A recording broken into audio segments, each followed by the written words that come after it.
ফিলিস্তিন ভূমি দখলকারী ইসরায়েলের প্রধান পৃষ্ঠপোষক যুক্তরাষ্ট্র। ইসরায়েলের জন্য মধ্যপ্রাচ্যে অস্থিরতা তৈরি করে রেখেছে যুক্তরাষ্ট্র। সবশেষ বছরের শুরুতে ইরানে হামলার সব প্রস্তুতি শেষ করে দেশটি। তবে ইরানও কম যায় না। নিজস্ব অস্ত্রে স্বয়ংসম্পূর্ণ দেশটি যুক্তরাষ্ট্রের জবাবে নেয় বেশ কিছু প্রস্তুতি। এর অংশ হিসেবে ইরানের পক্ষে পরাশক্তিগুলোকে ঐক্যবদ্ধ করতে চেষ্টা চালিয়ে যাচ্ছে দেশটি। আমেরিকান থ্রেটের বিপরীতে ইরানের পাশে ইতোমধ্যে দাঁড়িয়েছে রাশিয়া, চীন। সম্প্রতি ইরান, চীন এবং রাশিয়া আনুষ্ঠানিকভাবে একটি বিস্তৃত কৌশলগত চুক্তি স্বাক্ষর করে, যা একবিংশ শতাব্দীর আন্তর্জাতিক সম্পর্কের ক্ষেত্রে সবচেয়ে গুরুত্বপূর্ণ পরিবর্তনগুলোর মধ্যে একটি।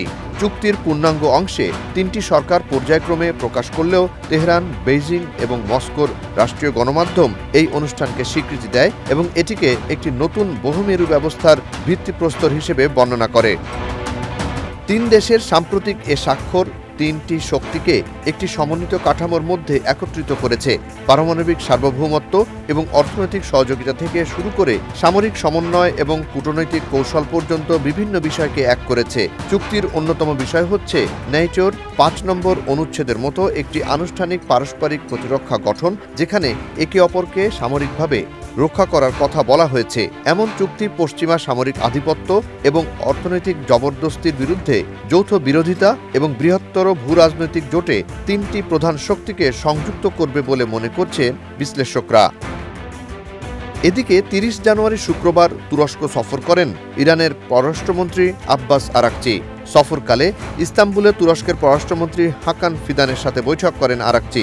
বৈঠকে উঠে আসে তুরস্ক ইরানের দ্বিপাক্ষিক সম্পর্ক, আঞ্চলিক নিরাপত্তা, ইরানের পারমাণবিক কর্মসূচি, গাজা এবং সিরিয়া প্রসঙ্গ।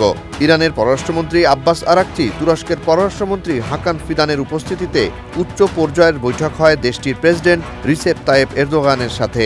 সব মিলিয়ে ইসরায়েল যুক্তরাষ্ট্র বলয় থেকে বেরিয়ে নতুন জোট প্রতিষ্ঠিত হচ্ছে মধ্যপ্রাচ্যে, যা মধ্যপ্রাচ্যের ভূ রাজনীতিতে আনতে পারে বড় ধরনের পরিবর্তন।